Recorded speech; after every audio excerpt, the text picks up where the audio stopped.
ప్రియమైన దేవుని బిడ్డలారా, మరి ఈ వారము అత్యంత ప్రాముఖ్యమైన విషయాన్ని దేవుడు మనతో జ్ఞాపకం చేయాలనుకుంటున్నారు. ఏంటంటే మన జీవితంలో ప్రతి దురాత్మ యొక్క ఈవిల్ ప్లాట్స్, అంటే మన జీవితానికి విరోధమైన ఆ సడన్ ఈవిల్ ప్లాట్స్ని దేవుడు ఎలాగా మన వెనక్కి తిప్పి పెట్టాలి అనే విషయాన్ని నేను ఈ దినాన్ని మీతో మాట్లాడాలనుకుంటున్నాను. మరి ఒక సహోదరి హాస్పిటల్కి వెళ్ళింది. మరి హాస్పిటల్కి వెళ్ళిన తర్వాత ఆమె గర్భంలో అంతవరకు బిడ్డ ఉంది అని చెప్పిన డాక్టరు తర్వాత డయాగ్నోజ్లో అది బిడ్డ కాదు, ఒక నెత్తుటి గడ్డ ఉంది లోపల అని చెప్పారు. సో ఆ రిపోర్ట్ చూసిన తర్వాత సిస్టర్ గారు చాలా భయపడ్డారు. అలాగే భయపడి వెనకకు వచ్చేసి ఆమె చాలా భయంకరమైన పరిస్థితుల్లో ఉన్నారు. సో సంఘమంతా ఆమె కొరకు ప్రార్థన చేసినప్పుడు మళ్ళీ ఆమె 1 వీక్ ఆగి మళ్ళీ తిరిగి చెకప్కి వెళ్తే మళ్ళీ తిరిగి అది మామూలు బేబీనే అని చెప్పారు. కాబట్టి కొన్నిసార్లు ఇది డాక్టర్ల తప్పు కాదు, లేదా రికార్డ్ అవుతున్న మరి ఆ యొక్క స్కానింగ్ ప్రాబ్లం కాదండి. ఇది మనకు విరోధమైన ప్లాన్స్, పన్నాగములు, ఏదైతే దురాత్మ మన విషయాలలో పని ఉంటుందో దాని యొక్క కార్యమని మీతో చెప్తున్నాను. అలాగే సడన్ డెత్స్, అలాగే సడన్గా వచ్చే ఏదైనా చిక్కులు, రేపటి దినాన పని పూర్తవుంది అనుకుంటే అన్ఎక్స్పెక్టెడ్గా వచ్చి ప్రాబ్లమ్స్ పడడము.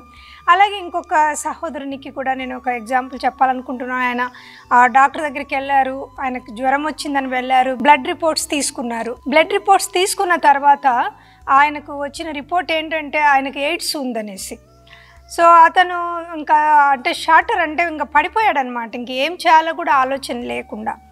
తర్వాత 7 days అయిన తర్వాత మరి తను కోలుకొని సరే ఇంకేదైతే ఏమైంది వెళ్ళి మరి మెడిసిన్ తీసుకుందాము అని అనేసి డాక్టర్ దగ్గరికి వెళ్ళినప్పుడు వాళ్ళు చెప్పారంట, ఈ రిపోర్ట్ నీది కాదు, ఇది బై మిస్టేక్ మారింది, నీ బ్లడ్ రిపోర్ట్ ఇది కాదు, మళ్ళీ నీ బ్లడ్ ఇస్తారా అని అడిగారంట. అది వేరే వాళ్ళది బై మిస్టేక్ జరిగినట్లుంది అని చెప్పారంట. సో ఇలాంటివి అంటే ఒక్క బ్లడ్ రిపోర్ట్ గురించి, స్కానింగ్స్ గురించి, మెడికల్ రిపోర్ట్ గురించి కాదండి. అన్ఎక్స్పెక్టెడ్గా మీకు అది జరుగుతుంది, ఇది జరుగుతుంది, మీకు ఇంత సడన్గా మీకు ఇంత ప్రాబ్లం వచ్చింది, లేదా మీకు ఇంత అప్పు ఉంది, మీ కోర్టు నుంచి ఇలాంటి ప్రాబ్లమ్స్ వచ్చినాయి. సడన్గా శత్రువుని మన ముందు ప్రత్యక్షపరిచి మన జీవితాన్ని తలకిందులుగా చేయడాన్ని evil plans against God's plans. అంటే దేవుడు మన ఎడల కలిగి ఉన్న ప్రణాళికకు వ్యతిరేకమైన ప్రణాళికను శత్రువు సృష్టించడాన్నే ఈవిల్ ప్లాన్స్ అని చెప్తారు, లేదా evil plots against our life. So ఇది ఎవరి జీవితంలో కూడా ఇలాంటి ఈవిల్ ప్లాట్స్ అంటే శత్రువు మనకు కలగచేసి ఉన్న దేవుని వాక్యం చెప్తుంది. సామెతల గ్రంథము 19:21 నరుని హృదయంలో పుట్టు ఆలోచనలు అనేకములు. నరులు దురాత్మ పూర్ణులుగాను, లేదా దురుద్దేశపూర్ణంగాను, లేదా ఈర్ష, అసూయ, ద్వేషపు పూర్ణంతోనూ మనకు అగెనిస్ట్గా ఎలాంటి ప్లాట్స్ చేసిన నరుని హృదయంలో పుట్టు ఆలోచనలు అనేకములు, కానీ యెహోవా తీర్మానము స్థిరము. కానీ అలాంటి రిపోర్ట్స్ వచ్చినప్పుడు కానీ, అలాంటి సిచ్యుయేషన్ మనకు వచ్చినప్పుడు కానీ మనము భయపడకుండా, కలవరపడకుండా మరి దేవుని యందలి విశ్వాసముతో దేవుని సన్నిధిలో చేరి ఉండడంలో ఉన్నటువంటి విడుదలని నేను మీకు ఈ దినాన చెప్తున్నాను. అలాగే రాంగ్ గైడెన్స్ అంటే మనం కరెక్ట్గా వెళ్తుంటాం, ఒక వ్యాపార బిజినెస్లో మనం వెళ్తుంటాం అనుకోండి, సడన్గా ఒక వ్యక్తి వచ్చి ఒక రాంగ్ సజెషన్ మనకి ఇవ్వడము, అది కూడా ఈవిల్ ప్లాటేనండి. అందుకే దావీదు గారు అంటారు, అహితోపేలు ఆలోచనను చెడగొట్టండి అని ప్రార్థన చేస్తారు. ఎందుకంటే అహితోపేలు అనే వ్యక్తి ఏ ఆలోచన చేసినా రాజు పక్షాన అది కరెక్ట్గా జరుగుతుంది.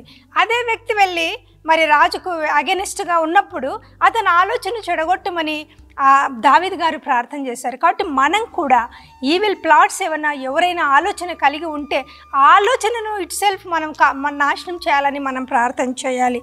అలాగే రాంగ్ డయాగ్నోసిస్ అంటే మన డయాగ్నోసిస్ వెళ్ళి ఇంకొకరికి వెళ్ళడము, లేదా మనకి ఏదో జబ్బు ఉన్నట్లు, క్యాన్సర్లు ఉన్నట్లు రావడము, ఇలాంటివి కూడా.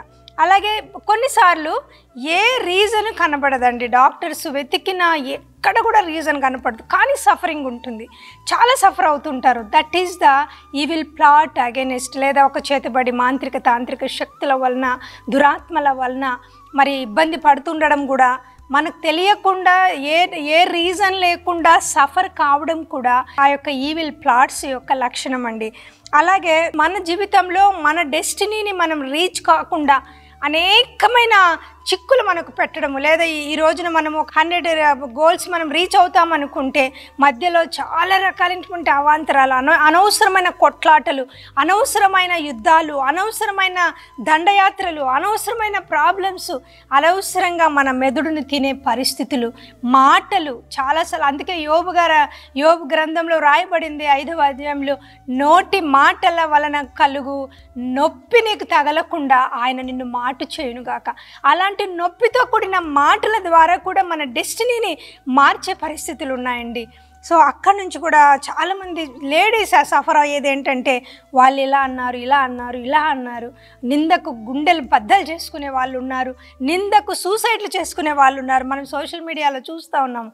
ఎవరో ఏమేమో ఆమె మీద ట్రోల్ చేశారని ఒక తల్లి, మరి 2 కుమార్తెలను కలిగిన తల్లి మరి సూసైడ్ చేసుకుందండి, రీసెంట్గా మనం చూస్తూ ఉన్నాము. కాబట్టి అలాగే మన ప్రాబ్లాన్ని మనం గుర్తించకుండా చేయడం కూడా ఈవిల్ ప్లాట్. అంటే నువ్వు ఒక తప్పులో ఉన్నావు అనుకోండి, నేను తప్పు చేశానని నేను అనుకుంటే ఇది తప్పు కాదు అని చెప్పి నిన్ను త్రోవ పక్కకు తప్పించి దేవుని యొక్క దయను నీకు రాకుండా చేయడం కూడా దురాత్మ యొక్క లేదా ఈవిల్ ప్లాన్ యొక్క లక్షణం అండి. అలాగే కీర్తనలు 21:11లో ఒక మాట చెప్పబడింది, వారు నీకు కీడు చేయవలనని ఉద్దేశించిరి. ఈవిల్ ప్లాట్స్ యొక్క మొదటి లక్షణం ఇది. వారు నీకు కీడు చేయవలనని ఉద్దేశించిరి, దురుపాయము పన్నిరి, కానీ దానిని కొనసాగింపలేకపోయిరి.